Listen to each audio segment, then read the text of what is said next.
Obviously, we're waiting to hear the confirmation of exactly what has been targeted, but it does seem to be the biggest attack by Israel on Iran. There has been a shadow war between those two countries for decades, and it did come out into direct confrontation back in April when Iran chose to launch an unprecedented barrage of missiles and drones at Israel, which really had been, according to military contacts that I was speaking to at the time, at the larger end of what they'd been anticipating from Iran against Israel in retaliation for an Israeli strike against an Iranian consular building in the Syrian capital of Damascus. And following that, the Israelis did launch a strike against Iran, but it was much more surgical, much less high profile,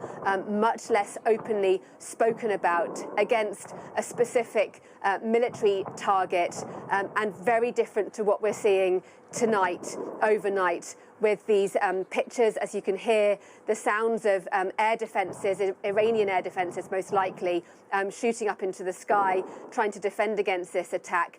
But as I was saying, Iran does not have very sophisticated or very large-scale sophisticated air defence systems. And depending on the type of weapon that Israel has chosen to deploy in its strikes against Iran, if it's using ballistic missiles or cruise missiles, these are types of weapons that are difficult to defend against. The Iranians, they do have something called an S-300 Russian air defense system that it uses, but as we've seen with the war in Ukraine, those systems are not perfect, and they can be defeated, especially when you have a sufficient volume of missiles being launched against a target. So you can well imagine that some of these Israeli strikes will have got through, I'm sure. And it remains to be seen, of course, the scale of the damage. And the scale of the damage will dictate the scale of whatever Iranian response comes next.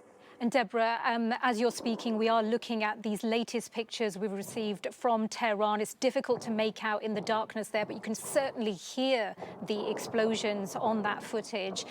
Talk us through the targets that Israel has said it's wanted to focus on and stay away from things like oil fields and nuclear facilities in Iran, and really focus on those military targets. Yeah, and just from the sounds that you're hearing, I mean, again, you will have like impact sounds of missiles striking, but the sounds of air defense systems as well, they're also incredibly noisy and explosive. So it is really hard to understand what you're hearing. But as well, if Israel is going after military targets, it could well be potentially targeting ammunition depots or sites where Iran is storing weapons, which again would then trigger counter explosions. But obviously this is just speculation, because we don't know exactly what we're hearing or what we're seeing. But clearly evidence of the attack that's happening in the Iranian capital right now, which will, of course, be forcing the Iranian leadership to gather and decide how they do respond. Israel has said very clearly that it is going after military targets. The kind of targets could be, maybe they are looking at Islamic Revolutionary Guard bases, maybe going after specific leadership within those within that organization. You'd imagine going after launch sites, trying to degrade the ability for Iran to counterattack.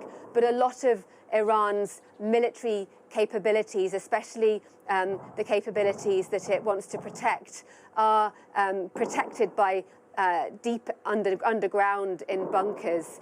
They do have a sophisticated system when it comes to protecting their military capability from attacks. They have long feared Israeli strikes against their nuclear facilities, but that does not seem to be what's on the cards at the moment in terms of this wave of strikes. It's just going after, according to the Israeli military, Iranian military targets. And clearly what you're hearing is the Iranians trying to defend against the attack that they're currently being subjected to.